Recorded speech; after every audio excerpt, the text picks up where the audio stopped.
Hello बच्चों, मैं जमाल खान स्वागत करता हूं आप सभी का इस वीडियो में, जिसमें हम लोग प्रश्नावली 1.1 वास्तविक संख्या आज स्टार्ट करने जा रहे हैं। इसमें सबसे पहले हम लोग बेसिक इंट्रोडक्शन पढ़ेंगे कि भाई क्या क्या इसमें है। उससे रिलेटेड जो भी एग्जाम्पल वगैरह होंगे वो करेंगे और बेसिक कॉन्सेप्ट सीखेंगे। उसके बाद ही हम लोग प्रश्नावली तरफ आगे एल्गोरिथम। सबसे पहले हम लोग पढ़ने वाले हैं इसमें एल्गोरिथम। एल्गोरिथम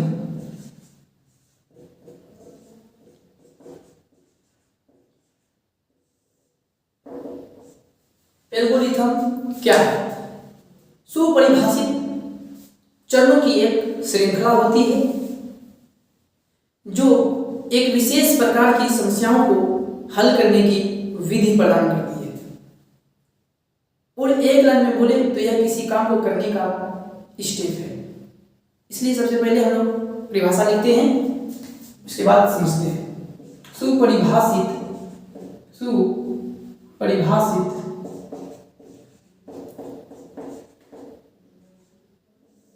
सुपरिभाषित चरणों की एक श्रृंखला होती है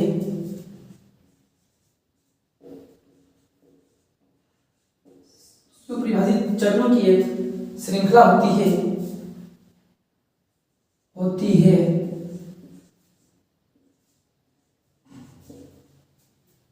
जो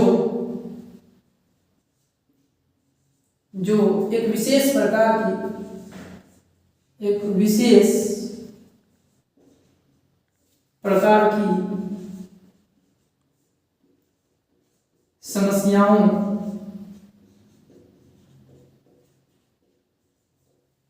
सुपरिभाषित चरणों की एक श्रृंखला होती है जो एक विशेष प्रकार की समस्याओं को हल करने की विधि प्रदान करती है। हल करने की विधि प्रदान करती है। एल्गोरिथम सुपरिभाषित चरणों की एक श्रृंखला होती है, यानी किसी भी काम को करने का एक स्टेप है। किसी भी काम को करने का यह एक स्टेप है, इसलिए इसको कहते हैं कि सुपरिभाषित चरणों की एक श्रृंखला होती है जो एक विशेष प्रकार की समस्याओं को हल करने की विधि प्रदान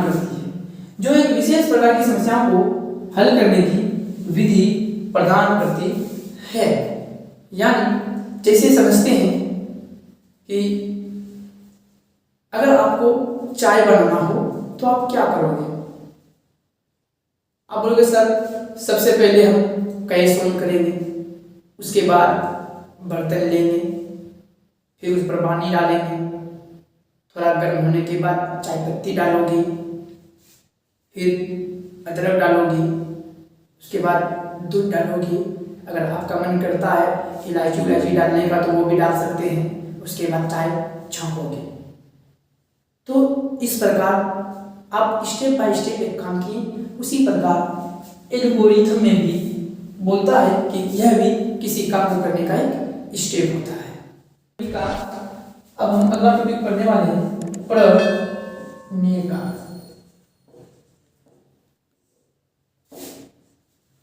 प्रमेय क्या है? यह सिद्ध किया हुआ कथन होता है और इसे एक अन्य कथन को सिद्ध करने में प्रयोग करते हैं। यह एक फॉर्मूला टाइप होता है। जैसे किसी ने पहले सिद्ध कर चुका है कि कर्ण स्क्वायर बराबर लंब स्क्वायर प्लस आधार स्क्वायर। अब इसी फॉर्मूला की मदद से हम किसी अन्य क्वेश्चन को सोल्व करते हैं। तो आइए पहले पढ़ते हैं प्रेमिका किसे कहते हैं, देखते हैं इसका परिभाषा। यह सिद्ध किया हुआ कथन होता है। यह सिद्ध किया हुआ कथन होता है।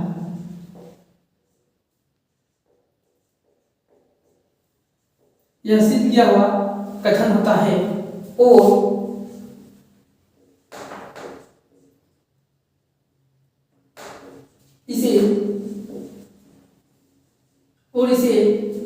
यह सिद्ध किया हुआ कथन होता है और इसे एक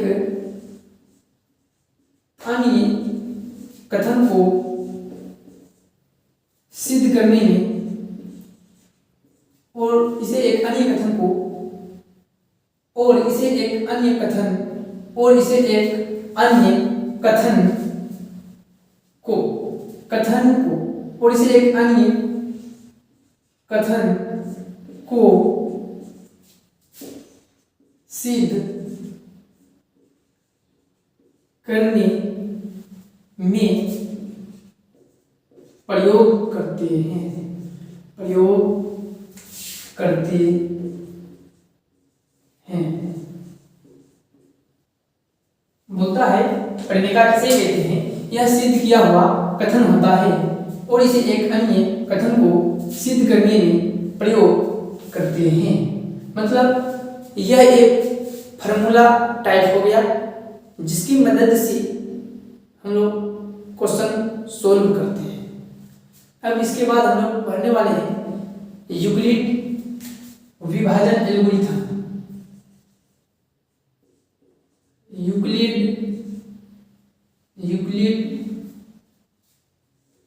विभाजन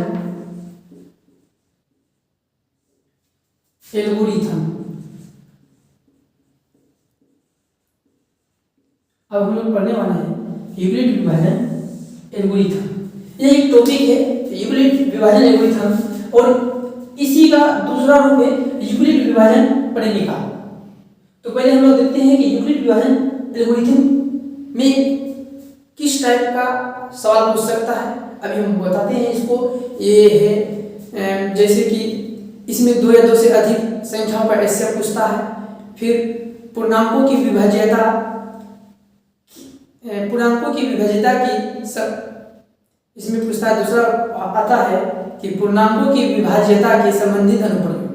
तो देखते हैं ये एक बार फिर से एक बार हम पहले लिखते हैं उसके बाद पढ़ेंगे। यूक्लिड विभाजन एल्गोरिथम जो है लिखते हैं कि यूक्लिड विभाजन एल्गोरिथम क्या है। यह एक लंबी विभाजन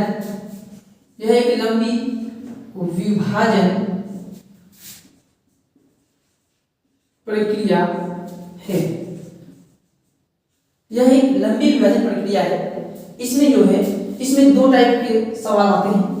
जैसे इसमें पूछता है दो या दो से अधिक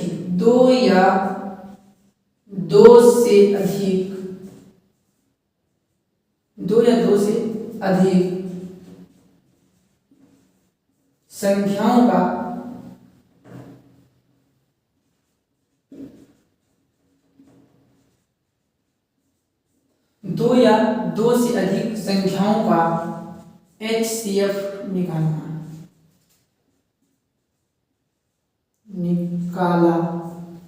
इसमें दो या दो से अधिक संख्याओं का HCF निकाला जाता है।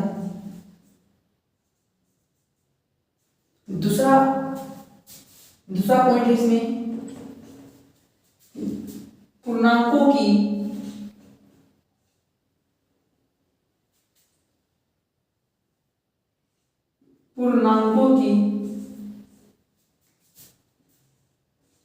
विभाज्यता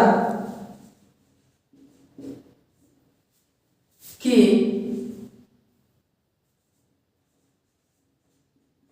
गुणों से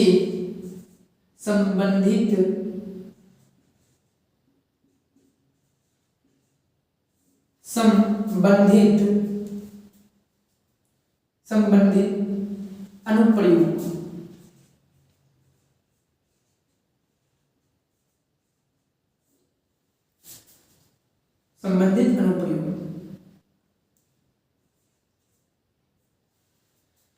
यूक्लिड विभाजन एल्गोरिथम यह एक लंबी विभाजन प्रक्रिया है। इसमें दो टाइप के क्वेश्चन आ सकते हैं। जैसे दो या दो से अधिक संख्याओं का HCF निकाला जाता है। इसमें जो है दो या दो से अधिक संख्याओं का HCF निकाला जाता है। दूसरा पॉइंट क्या है कि पूर्णांकों की विभाज्यता के गुणों से संबंधित अनुप्रयोग। और इसके बाद अब हम आगे की ओर मिटाते हैं। अगला उसके बाद है अंकगणित की आधारभूत परिमेय। अगला टॉपिक क्या है? अंकगणित की आधारभूत परिमेय। अंकगणित की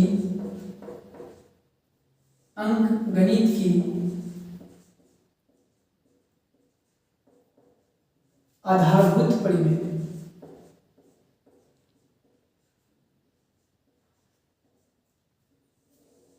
अगला पॉइंट है अंकगणित की आधारभूत परिमेय।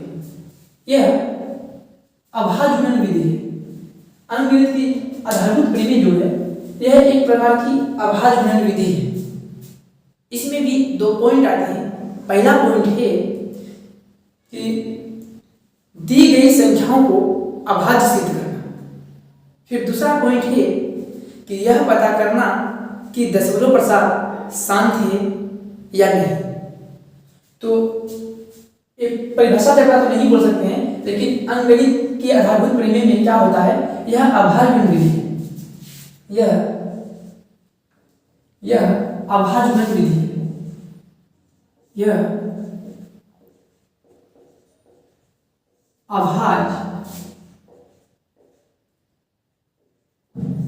यह अभाज्य गुणन विधि है। यह अभाज्य गुणन विधि है। इसमें भी दो पॉइंट आते हैं।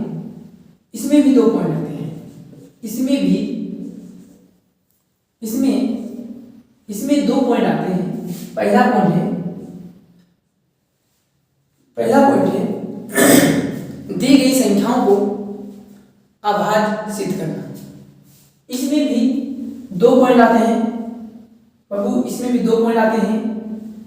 पहला पॉइंट है कि दी गई संख्याओं को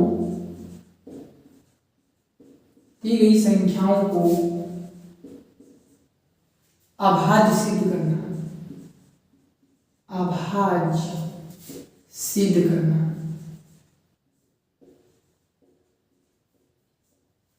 दी गई संख्याओं को अभाज्य सिद्ध करना।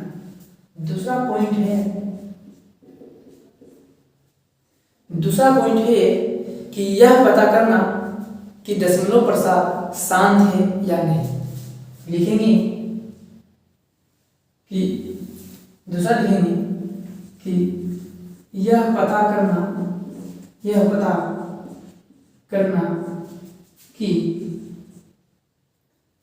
यह पता करना कि दशमलव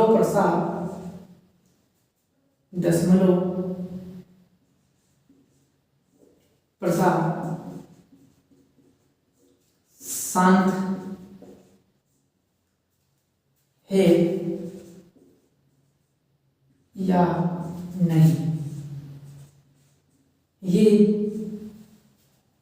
अंकगणित की आधारभूत परिमेय है। अगला आता था, पहला पॉइंट था इसका यूक्लिड विभाजन एल्गोरिथम। यह एक लंबी प्रक्रिया है। इसमें भी दो पॉइंट आते थे कि दो या दो से अधिक संख्याओं का एचसीएफ निकालना। दूसरा पॉइंट था कि पूर्णांकों की विभाज्यता के गुणों से संबंधित अनुप्रयोग। उसके बाद आते हैं अंकगणित की आधारभूत परिमेय। इसमें क्या होता है कि यह भी एक अभाज्य गुणन विधि है और इसमें भी दो पॉइंट आते थे। पहला पॉइंट है दी गई संख्याओं को लिख दिए हैं, दी गई संख्याओं को अभाज्य सिद्ध करना। और दूसरा पॉइंट है कि यह पता करना कि दशमलव प्रसाद शांत है या अलग टॉपिक होगा यूक्लिड विभाजन प्रमेय। यूक्लिड विभाजन प्रमेय जब भी आप सुनिए तो यह केवल दो धनात्मक पूर्णांकों के लिए होता है। यूक्लिड विभाजन जो प्रमेय का होता है ये दो धनात्मक पूर्णांकों के लिए होता है। इसलिए इसमें लिखते हैं कि दिए गए दो धनात्मक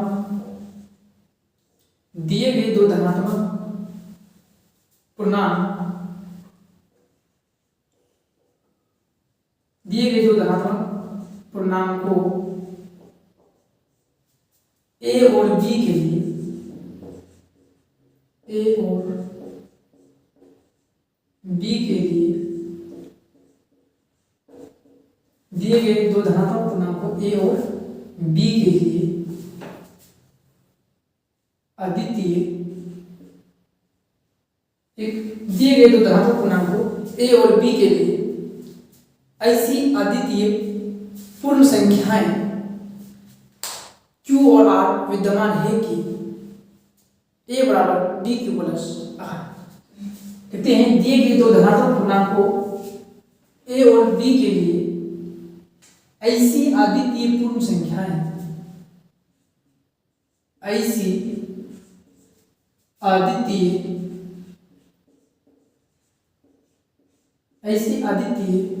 पूर्ण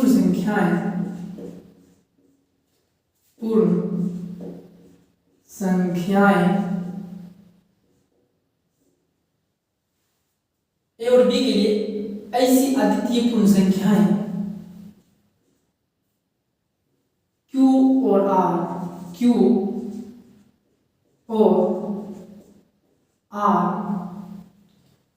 और R लिखते हैं, ऐसी पूर्ण यहाँ लिखते हैं Q और R विद्यमान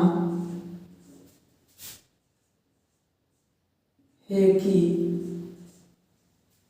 A बराबर बी क्यू प्लस आर, जहां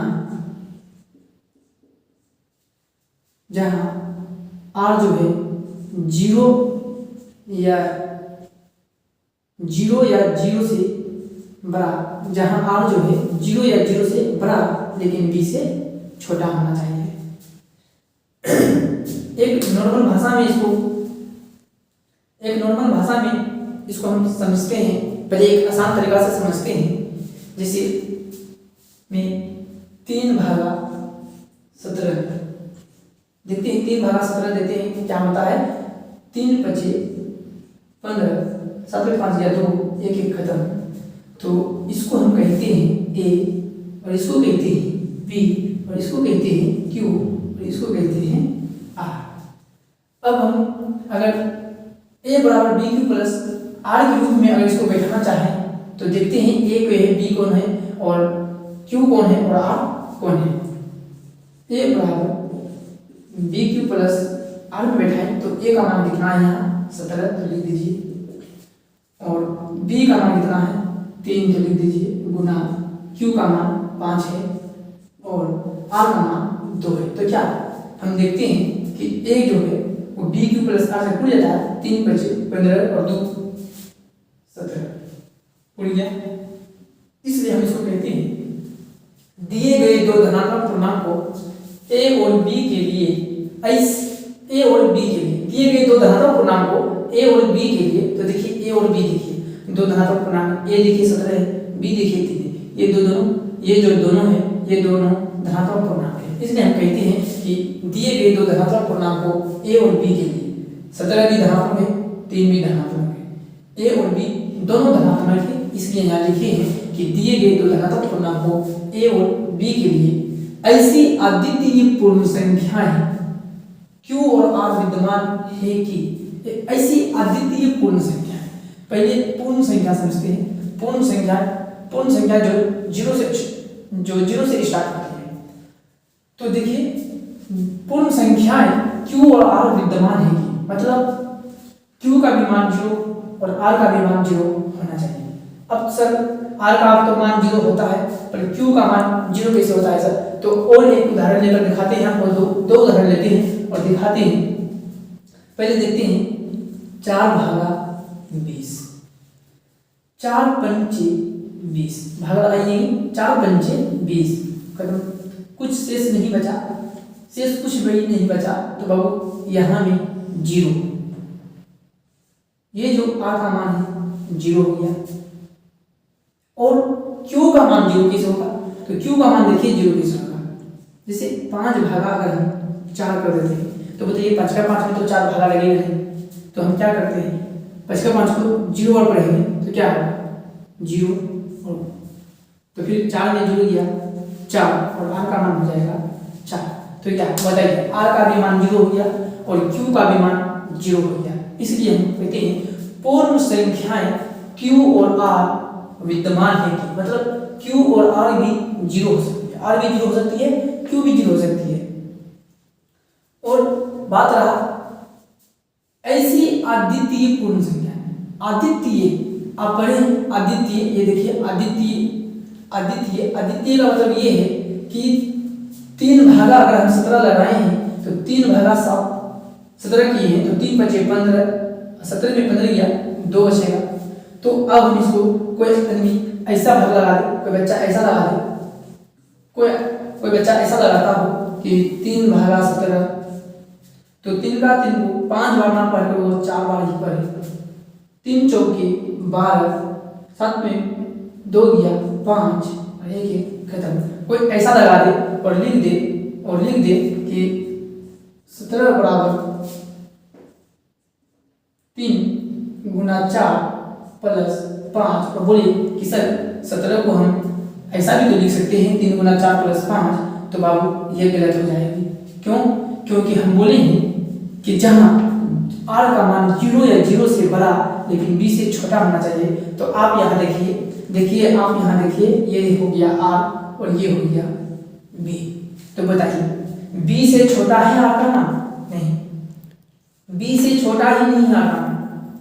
r का मान तो b से बड़ा हो गया है यहाँ पे, इसलिए आप इसको इस तरह से नहीं लिख सकते हैं। इसलिए 17 को केवल इसी प्रकार से आप लिख सकते हैं। 17 को इस प्रकार से लिख सकते हैं 3 गुना 5 प्लस 2, क्योंकि यहाँ पे देखिए b का जो मान है वो r से बड़ा होता है। और हम कहीं भी है कि r का मान जो होता है वो b से छोटा होता है, लेकिन यहाँ पे देखिए r का मान जो है वो b से बड़ा हो गया है, इसलिए हम इसको ऐसा नहीं लिख सकते हैं। केवल और केवल एक ही तरीका से लिख सकते हैं इसको, केवल इसी प्रकार से इसको लिख सकते हैं। एक ही तरीका है इस तरह लिखने का, 3 गुना 5 प्लस 2 इस विधि से, तो ये फिर सही कहलाएगा। इसलिए इसको बोलते हैं कि अद्वितीय पूर्ण संख्याएं q और r विद्यमान है। अद्वितीय का माने कि केवल हम एक ही प्रकार से इसको इस प्रकार से लिख सकते हैं और दोबारा हम इसे ये सब प्रकार से नहीं लिख सकते हैं। इसलिए बोलते हैं दिए गए दो धनात्मक पूर्णांकों a और b के लिए ऐसी अद्वितीय पूर्ण संख्याएं q और r विद्यमान है कि a बराबर bq प्लस r। और ये जो फॉर्मूला है वो बहुत ही इम्पोर्टेंट है। इसको तो आप बिना समझे सीधा रट लो, a बराबर bq प्लस r, क्योंकि पूरा सवाल में वास्तविक संख्याएं की a बराबर bq प्लस r और चालू भी होगा प्रश्नावली 1.1 a बराबर bq प्लस r से। प्रश्नावली 1.1 का जो उदाहरण है वो थोड़ा मतलब कि स्टेप उसका लंबा है, सवाल का जो स्टेप है वो सवाल थोड़ा बड़ा है और भाग उसका थोड़ा बड़ा है, तो वो भी हम एग्जाम्पल में करेंगे। एग्जाम्पल का ऐसा नहीं कि एग्जाम्पल छोड़ देंगे, एग्जाम्पल तो हम करेंगे। इससे पहले हम छोटा a बराबर bq प्लस r का जो प्रश्नावली 1.1 में 3 क्वेश्चन है, पहले हम वो देखेंगे। उस क्वेश्चन को अगर आप देखते हैं तो आशा करते हैं कि आप जरूर समझिएगा कि a बराबर bq प्लस r क्या है। देखते हैं। अब हम अगला टॉपिक जाते हैं, मेरे पास जगह है नहीं जो हम करेंगे। अब हम अगला टॉपिक की ओर प्रश्नावली 1.1 का 1 नंबर का सवाल पहले हल करेंगे, उसके बाद हम उदाहरण करेंगे क्योंकि उदाहरण में थोड़ा बड़ा है। तो प्रश्नावली 1.1 में 1 का जो 1 नंबर सवाल है, 1 का जो पहला नंबर क्वेश्चन है कहता है 135 और 225। तो पहले क्या करेंगे, 135 और 225 का जब हम यूक्लिड विभाजन एल्गोरिथम का प्रयोग करेंगे तो पहले हम इसको भाग विधि से समझाते हैं। कि भाग विधि से पहले दिखाते हैं भाग कर, उसके बाद हम यूक्लिड विभाजन एल्गोरिथम का जो सूत्र है a बराबर bq प्लस r उसमें बैठाएंगे, उसमें आसान हो जाएगा बैठाना। पहले हम भाग लिखेंगे 135 भागा 225 कितना बार में जाएगा, एक बार में, 2 बार में तो ज़्यादा हो जाएगा, एक बार में 135। 0, 9। ये हुआ आपका पहला स्टेप, इसको कहते हैं फर्स्ट स्टेप। पहला स्टेप था ये पहला स्टेप था, ये पहला स्टेप था आपका। अब क्या करेंगे, फिर इसको भागा देंगे 90 से इस बार इसको, जिससे हम पहले भागा देते थे 135 को बीच में रखो, फिर भागा लगाओ 90 को 90, 2 बार में ज्यादा हो गया, एक बार में 90, 5 13 मिल गया 4। ये आपका ये जो आपका हुआ, ये आपका सेकेंड स्टेप हुआ। पहला स्टेप ये था, पहला स्टेप ये था, सेकेंड स्टेप ये हुआ, और तीसरी स्टेप जो होगी, फिर जो 45 बज गया तो फिर 45 को घेरेंगे और 90 को बीच में रखकर भाग लगाएंगे 45 से। 45 का 45 में 90 आ जाता है 2 बार में, 45 गुना 90, और देखते हैं यहाँ भी 0 0 आ गया, अब नहीं जाएगा। तो ये जो हुआ 0 0, ये हुआ आपका तीसरा स्टेप, तीसरा स्टेप। ये जो था आपका था ये तीसरा स्टेप। हम बोल रहे हैं 135 को जब आप 225 को जब आप 135 से भाग लगाएं तो एक बार में 135 घटाएंगे 90 बचा, ये आपका फर्स्ट स्टेप था। जब अब हमको तो बचाना है 0, तो क्या करेंगे 90 को घेरेंगे और फिर जिससे हम भाग देते हैं 135 को बीच में रखेंगे और फिर भाग लगाएंगे, तो एक बार में 90 घटा दिए, 5 में 0 गया 5, 13 में 0 गया 4, फिर अभी भी 0 नहीं मिला तो इसको स्टेप 2 कर दिए, फिर भाग लगाएंगे और इस बार 90 को रखेंगे बीच में। अब भाग लगाएंगे 45 से 90 को रखेंगे बीच में, 45 गुना 90। अब देखते हैं 0 में 0 गया 0, 9 9 खत्म। तो देखते हैं कि लास्ट स्टेप इसका शेष पर 0 आ गया और यहीं पे छोड़ देंगे, ये करेंगे तीसरा स्टेप। तो इस सवाल को बनाने में अगर हम a बराबर BQ प्लस R इस फॉर्मूला में बैठाते हैं तो पहला वाला a मानते हैं 225 को। तो पहला स्टेप क्या होगा, पहला स्टेप होगा 135 गुना 1 प्लस 90।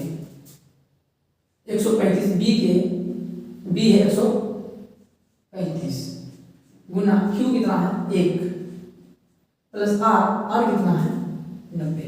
तो पहला स्टेप लिख सकते हैं इस फॉर्मूला में a बराबर BQ प्लस R में। जब इस स्टेप को बैठाएंगे तो पहला स्टेप क्या था कि 225 को जब हम भागा लगाए थे 135 से, तो 135 भागा 135 को एक बार पढ़ें, 135 को एक बार पढ़ें, इसलिए 135 गुना 1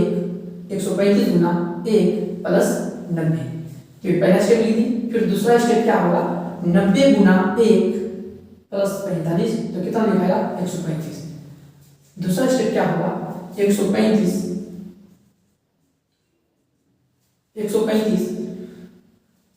को लिख सकते हैं 90 गुना 1 प्लस 45।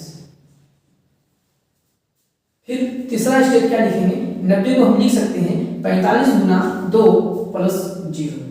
तो तीसरा स्टेप लिख सकते हैं 90 को लिख सकते हैं 45 गुना 2 प्लस 0। इस प्रकार R का मान 0 आ गया। तो लिखेंगे चूंकि R बराबर 0 और HCF बराबर 45। अब हम सीखने के लिए भाग विधि से स्टेप पहले निकालें और स्टेप बाय स्टेप, पहला स्टेप 1, फिर दूसरा स्टेप को 2, फिर तीसरा स्टेप को 3। बस इसी स्टेप को, इसी एचसीएफ को अब हम सूत्र में लेकर गए a बराबर BQ प्लस R के। पहला स्टेप हम क्या किए 225 को हम 135 गुना 1 प्लस 90 लिख सकते हैं। इसलिए हम 225 को 35 से जब भागा देते हैं 135 से कम 135, अब घटाएं तो 90 बचा। तो हम पहले हम लोग पढ़ चुके हैं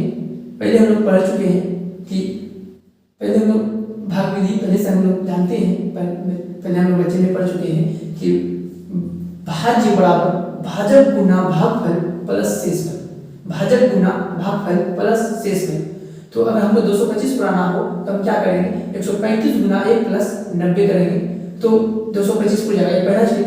दूसरा स्टेप, अगर हमको 135 पुराना हो तो हम क्या करेंगे, 90 गुना 1 प्लस 45 उड़ जाएगा। 90 गुना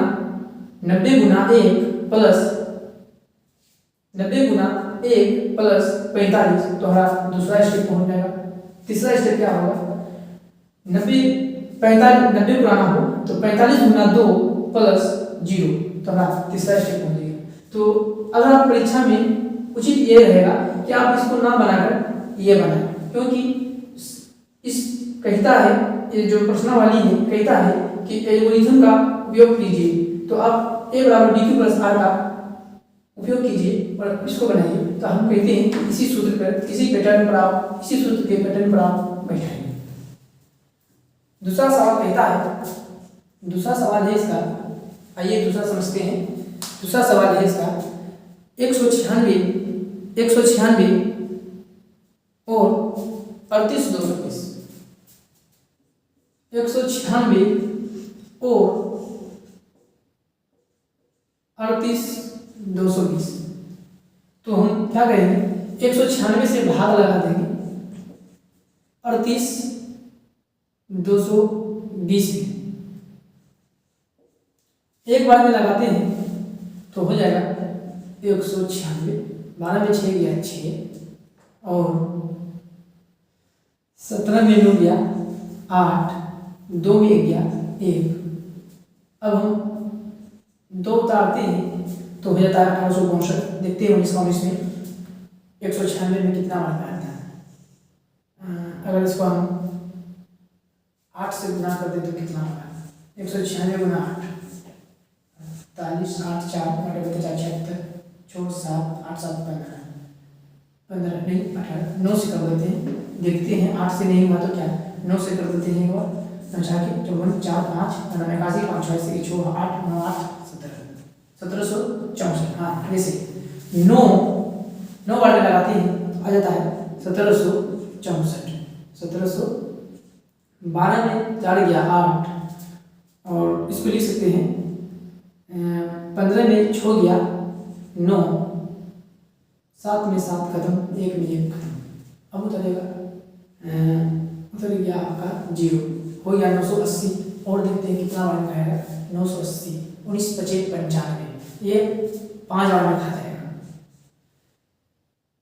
0 3 9 5 45 3 8 हासिल 4 5 4 9, सही है 5 4 9,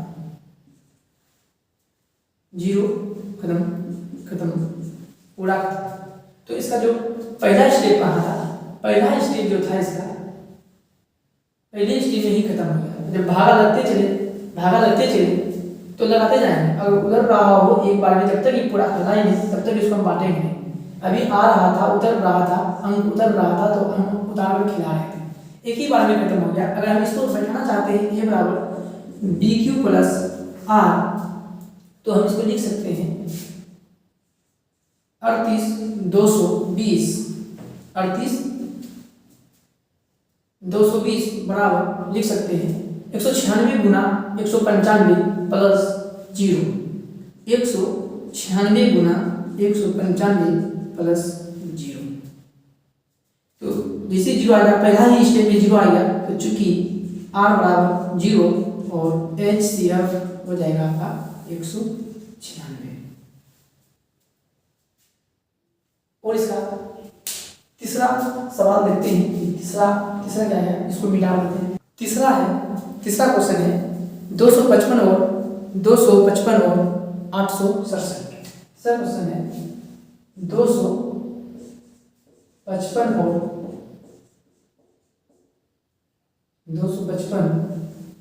और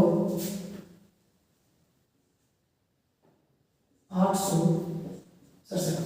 तीसरा क्वेश्चन है, ये तीसरा क्वेश्चन है 255 और 867। देखते हैं 255 और 867 में क्या क्या। 255 से भाग लगाइए, 255 से आप भाग लगाइए 867 में, तो 3 बार में लग जाएगा क्या, 3 बार में 5 से 15 5 5 से 16 3 2 1 7 4 2 8 नहीं 3 बार में लग जाएगा, 3 बार में लग जाएगा 3 बजे 15 765 7 में 5 गया 2 और 6 में 6 गया 0 8 में 7 गया 1। पहला स्टेप हुआ ये लंबा कर लेते हैं, ये पहला स्टेप है हमारा ये पहला स्टेप है। फिर देखें 0 नहीं आया, अब तो उतारने का है भी नहीं उतारने का, 102 बज चुका है तो अब क्या करेंगे 102 से भागा देंगे किसको 255। तो देखते हैं 2 बार में 204, 2 बार में 204 5 4 गया 1 5 और ये मेरा अभी भी अकाउंट बच गया, तो ये हम इसको दूसरा स्टेप करेंगे। अब हम अकाउंट से भाग देंगे किससे, अकाउंट से भाग देंगे किसको 102 को। देखते हैं 51 दूना 102। अब हमारा यहाँ पे तीसरा स्टेप समाप्त हुआ, ये मेरा तीसरा स्टेप यहाँ पे समाप्त हुआ, तीसरा स्टेप। तो हम इसको सूत्र में क्या लिख सकते हैं, सूत्र में लिख सकते हैं A बराबर BQ प्लस R। ए कौन है 867। तो बताइए 867 को हम किस प्रकार लिख सकते हैं, पहला स्टेप देखिए 867 को लिख सकते हैं 255 गुना 3 प्लस 102। लिखिए 255 गुना 3 प्लस 102। फिर दूसरा स्टेप देखेंगे 255 को कैसे लिख सकते हैं, 255 को लिख सकते हैं 102 गुना 2 प्लस 51। 102 गुना 2 प्लस 51। फिर हम तीसरा स्टेप लिख सकते हैं, तीसरा स्टेप 102 को क्या लिख सकते हैं, 102 को लिख सकते हैं 51 गुना 2 प्लस 0। मतलब कि तीसरा स्टेप में 102 को लिख सकते हैं 51 गुना 2 प्लस 0। जैसे 0 आया तो हम लिखते हैं कि R बराबर 0 और HCF बराबर 51। ये आपका पूरा एक प्रश्नावली का एक का 1 2 3 तीनों क्वेश्चन बना दिए हैं। प्रश्नावली 1 का जो क्वेश्चन है वो खत्म हो चुका है। अब मिलते हैं अगले वीडियो में, धन्यवाद।